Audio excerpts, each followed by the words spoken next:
Bugs in your home, ew. Ew. We'd like to keep them out. There's a family-owned and operated business that is helping you do that. Now, Cody is not a pest, but he did take the Caravan out to the Pest Pros this morning. Are we sure he's not?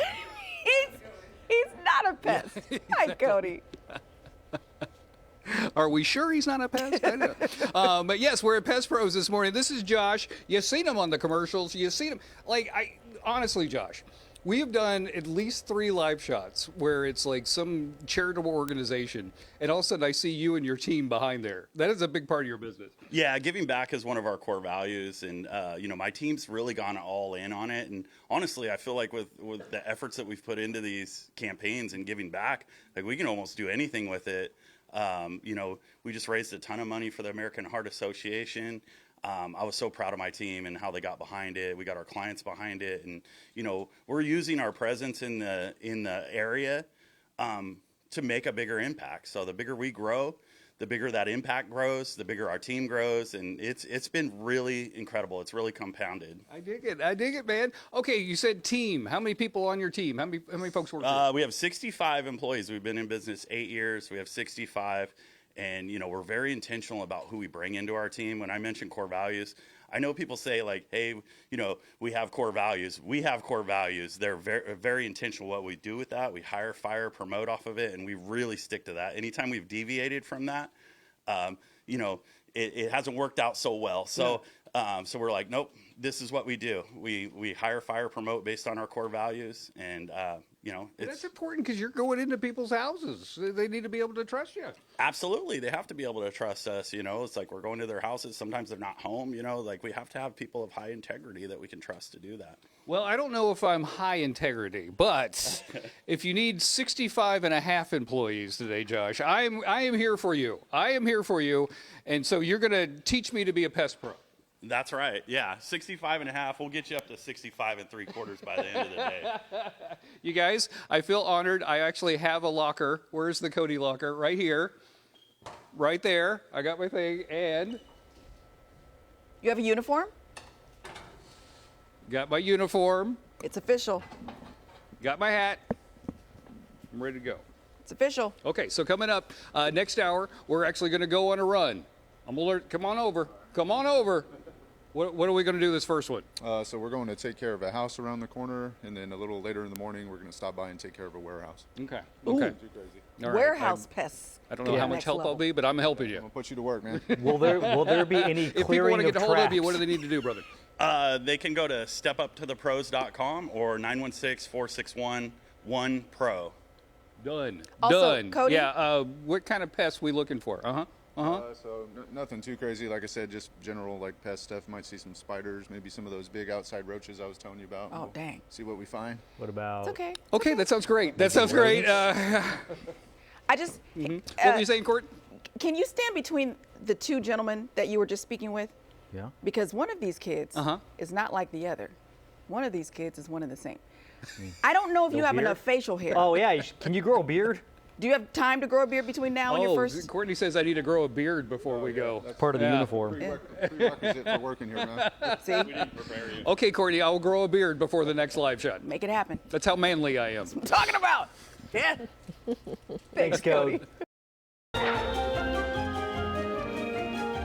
And welcome back, Cody's Caravan. We are live this morning. We moved into Thomas because we got a residential house we got to work on, Kelly. We got to do this. But I noticed when you were getting your stuff out, you were kind of looking at the scene. Yeah. And I was like, are you looking for bugs? No, you were looking for garbage cans. Yeah, Why do you do that? Basically what I'm doing right there is anybody that comes out here and does pest control can hopefully get rid of the bugs for them.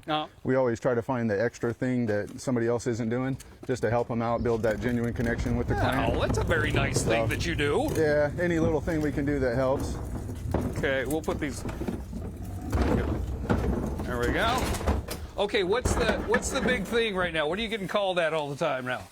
So right now we're getting a ton of calls for ants. Obviously, when it gets hot, you get stuff like that. You get spiders. Like I was telling you earlier, there's those big exterior roaches. They come out around this time of year. They survive off of water. It dries up like this. People start seeing them. They're not used to seeing roaches in Sacramento, so you get a ton of those. So the rodent stuff kind of slows down around this time of year. So mostly just general crawling insects. Oh, okay. Yeah. Okay. Let's look for some spiders. Okay, What we're do gonna we do got that. to Now do? you're gonna overcome your fear right here. I am. So the first thing we do when we do a service is we bring the web pole. We typically will greet our client, and then we're inspecting the house and then taking down the spider webs. Oh, okay. So we'll kind of circle around here. Circling around. So you're looking at like the foundation of the house. Oh, I see You're some looking at spider webs these. right there. Yeah. And then these right here, they can extend up a little bit higher. And then they got like a thing where they spin a little bit. You can kind of brush them off. Oh, I see what you're doing. Yeah. I see how you're working on that. You're looking for any kind of wasp nests or anything like that. Yep. Yeah. So Now, just Kelly, once again, if up we in find a these. spider bigger than my Yeah, I hand, know, man. I'm leaving. I'm just Yeah. warning you right now. You look like you can outrun me, so you're good. Okay, and I then- feel good about that. I feel good about that. Yeah, and then based on what we find while we're doing this inspection, we do a treatment like along the foundation, around like the eaves and stuff. Everything that we use, it's after our material dries, it's safe for pets, it's safe for kids and everything. We make sure that we're applying it properly, and it works really good. It gets rid of the bugs, but it's safe for everybody else. Okay, I live in Roseville. It is Ant Central right now. Yeah. Ant Central. What am I doing wrong? Oh, you're not calling Pest Pros. There you go. Call Pest Pros, man. We can take care of that for you. So a lot of times people typically see ants on like their kitchen or somewhere on the inside of the house.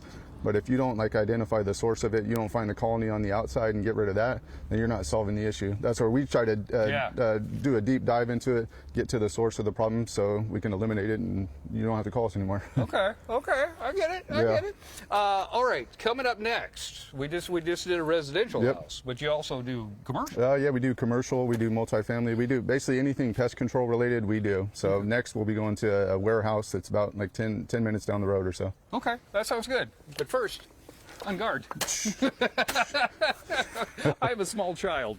All right, more with Pest Pros coming up in just a little bit. Back to you guys in the studio. On guard. Pest Pros, thank you so much for sponsoring the Caravan. I have put 15,000 miles on since you guys sponsored it. Yeah, that's why we're getting all those phone calls, I guess. That's right. That's right. All right, back to you in the studio. We're going to give you one of those web brushes Right, exactly.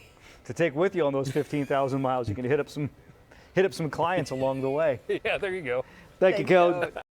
All right. Yeah. It is 9:24. Apologizing can be hard sometimes, and for some people, damn right impossible.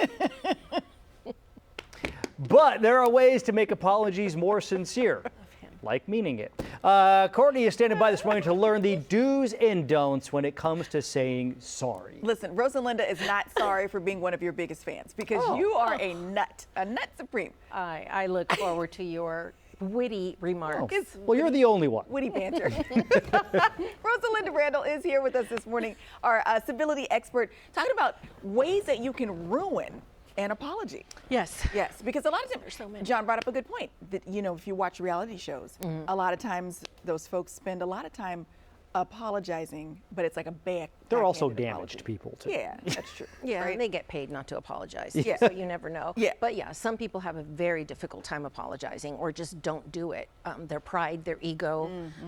Sometimes it's a cultural thing. Their background, their family. Did they ever hear an apology from each other? Yeah. So there's a lot that comes with that.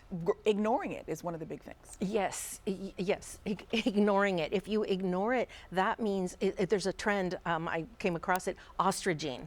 In other words, putting your head in the sand, Yeah. hoping it all goes away. Yeah. Yeah, or Which- you fake, pretend that nothing ever happened. Yeah. That's one strategy. Or making excuses or deflecting. Yes, that's one of my favorites. Like, oh gosh, you just don't know what I went through this week, or always, or I didn't have my coffee. That's why it came out that way. It's just something like that. And deflecting, a lot of times it's like you think you can just buy someone something and like, oh, here's a couple donuts and hope that just goes away. And never talk about it again. Yeah, never talk about it again. Okay, what about folks who get dramatic? Oh my gosh, to me, that's one of the most insincere apologies, and it's Okay. all about you.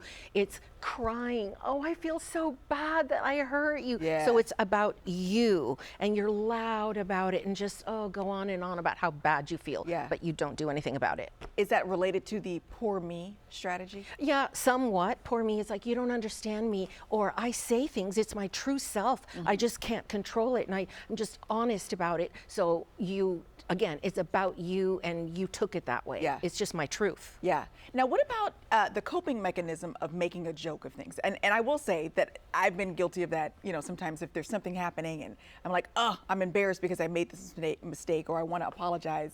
So then I make a joke towards myself to try to ease into the apology. Okay, I recall just a few weeks ago, nudity, I think something like that. Something yeah. that came up, Yeah. but that was an honest, innocent mistake. Yes. And when we do that, we still can't apologize, Right. which you did, I remember on camera. Things happen, so that's different. It wasn't against one person. It Right. was a personal mistake. Yeah. But some people just, the joking part is more like, oh, you're too sensitive. You can't take a joke, gotcha. kind of a thing. And no, many people can't. Yeah.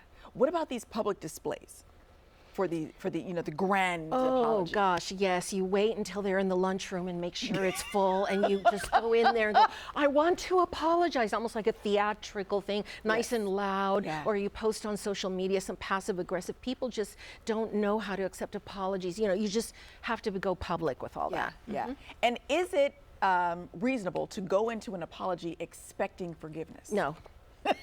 Flat out. Go ahead. No. Go ahead. But you don't have to do that. You can't expect people. You don't know how hurt they were or what kind of day they're having. Or Yeah. maybe